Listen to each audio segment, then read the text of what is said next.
Hey, good day, everybody. Etienne Marcel Petit, the Sports Inquirer, and welcome to another edition of Fighting Peaches. On this edition, we'll be playing the audio and video of Georgia State football head coach Dell McGee as the Panthers prepare to host Memphis on September 6th.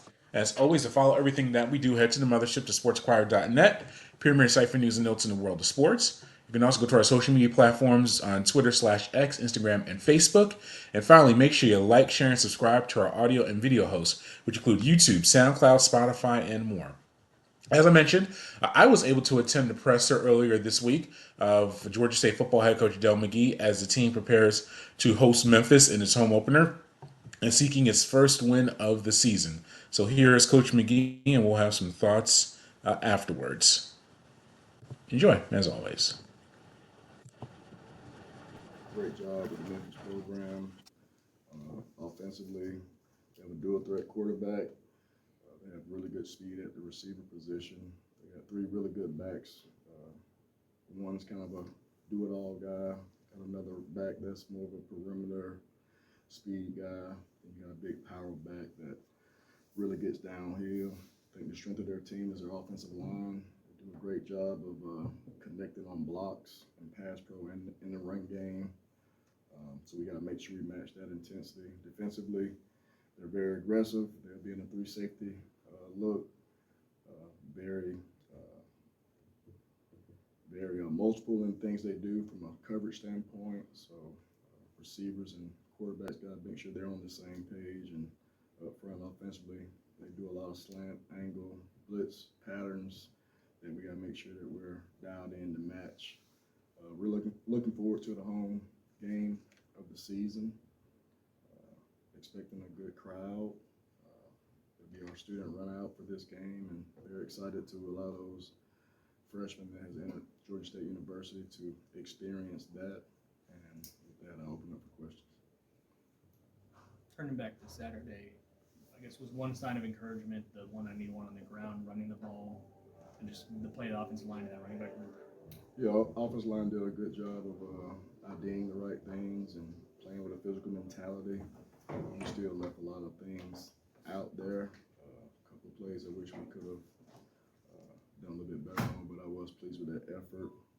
The way they played, try to play with physicality, backs having good reads, breaking tackles, and the quarterback understanding when to throw an RPO or not throwing an RPO based on the look. So there were positives in the run game. Of course, we got to improve the pass element, in particular third downs. We were really bad on third downs from an offensive standpoint, and we can't get to our entire playbook when you don't extend drives and be as porous as we were on third down. So that's definitely a point of emphasis for us this week, which it is every single week.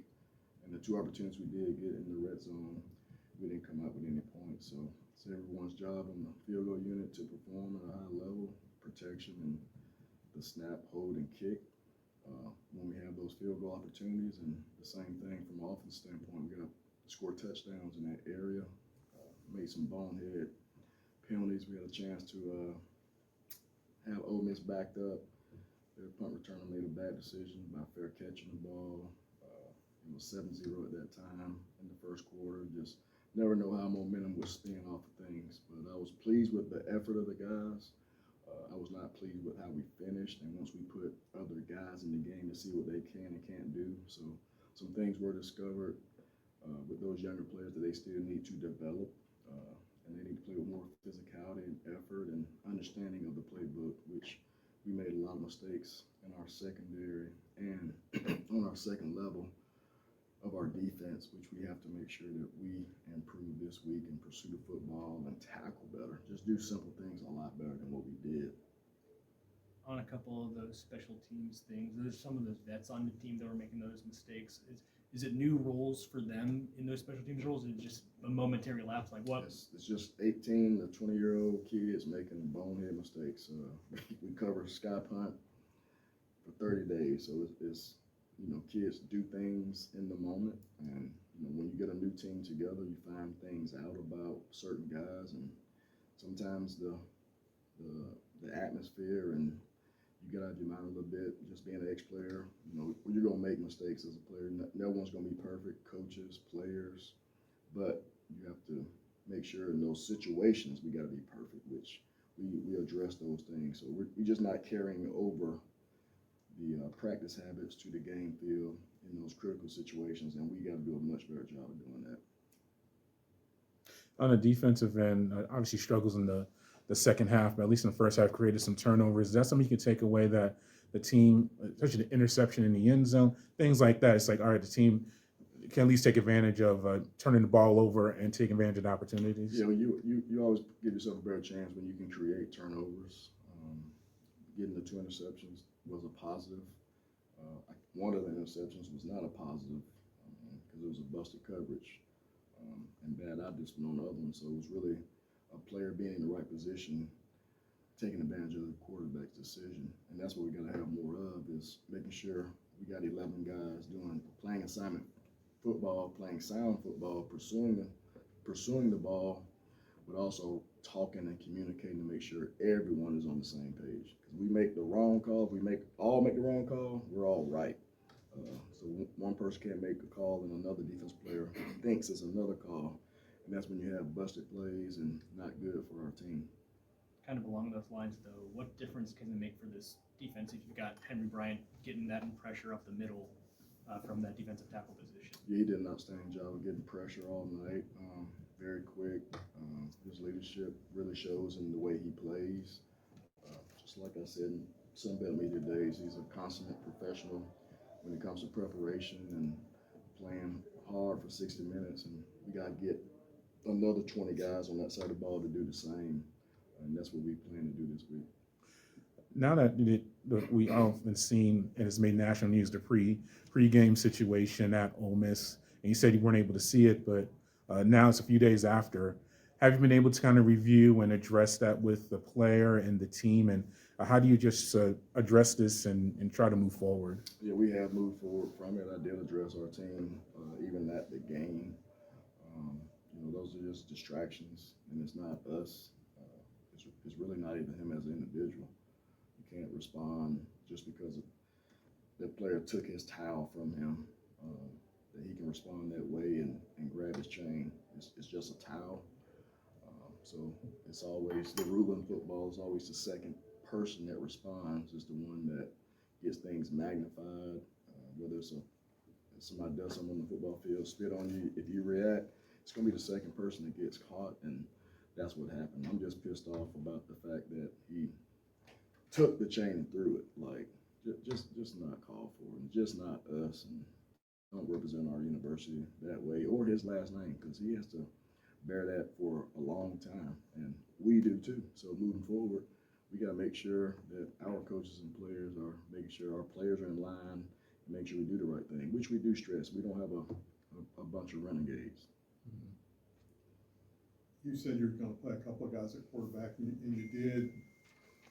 After having gone through it, where does that position stand? And is Christian still a starter? Or Yeah, we're in the competition right now. We're going to make some decisions later part of this week, and yeah, you'll still see multiple quarterbacks play. That won't change for this week, and we just kind of see how the game plan kind of goes from a learning curve and what we can do and who gives us the best chance to be successful. So it could be 2 or 3 quarterbacks that give us the best chance to be successful. It's still early in the week. Being a Tuesday, we hadn't put in our full game plan. It was basically introduced yesterday with small bits and pieces. Today we added another layer. Tomorrow will be red zone and third down emphasis, and we'll just continue to make those decisions as we see fit and how guys perform in practice. you got clearance to add the new guy coming in? Is he going to be? Does he have a chance to play, or is he still Absolutely. TJ definitely has a chance to play. He's a very sharp kid. He's played a lot of football. Very experienced. One thing that you do grasp and get from him is his leadership and command. He doesn't mind confronting guys. He has a very vast wealth of knowledge because he's been in so many different systems. And like I said, he was here in May and June, July, so he threw at our guys this summer. He knows the the playbook. So it's not like it's brand new to him. Like we just brought in a free agent from NFL and we're teaching him the playbook. He understands that part of it. Just worry about his arm weariness because he hadn't thrown as much as he was throwing. So that's going to have to come in play with us being smart about how much we're throwing him right now. You mentioned mobile quarterback Memphis has. You obviously were dealing with some of that last week and had some struggles. I guess what's going to be some of the keys to turn that type of performance around? It's all going to go out eye discipline and doing your job. I mean, when the ends or contain guys have the quarterback, they got to have the quarterback. When you don't, you got to tackle the runner. And it's almost like playing option football and similar to Vanderbilt with some things that they do offensively. So they make you defend the entire field from their offense perspective. They take shots and they throw 4 screens and bubble screens and zone read with the quarterback. So you have to defend the entire field, defending this offense. And a lot of their mentality from their head coach, OC, is a physical mentality. Their offensive line is a physical bunch, and it's going to be a challenge up front for us. And we got to match that intensity that they're going to bring. One game in, Coach, what's it been like for you and the staff? One game in. Yeah, one game in, we're still learning, getting things adapted. But I feel good about where we're headed. I think they understand and the urgency that's going to be necessary for us to be successful. It's not so much about what we know as coaches, it's about what our players know and what they can execute at a high level. I don't want our guys playing slow. I don't want our guys confused. I want to make sure, I don't care if it's 2 calls, hey, let's go execute those calls, play fast, and then we can add layers to it. So I think we're going to have to dial some things down to a certain extent in all 3 phases. So our guys will play fast and play with physicality and just, cut it loose.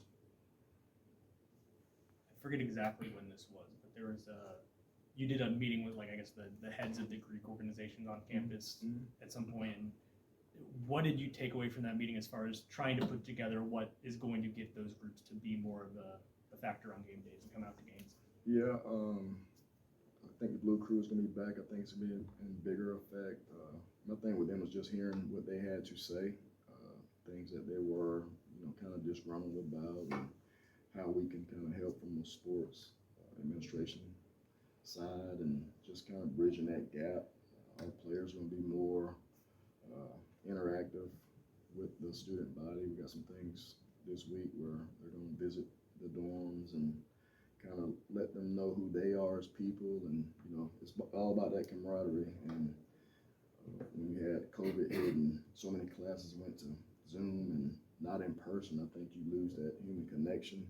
So we got to kind of have some initiative and go to the cafeterias on campus and try to connect with our student body to encourage this experience, because if you went to college like most of us have in here, and if you weren't part of the athletic process and being a fan at a game, whether it's football, basketball, any other sport, that's an experience that you can take with you forever. The things you do before a game, during a game, and even after the game. And that's what college is about, is experiencing and having those moments where you can relive and build new relationships and network with everyone.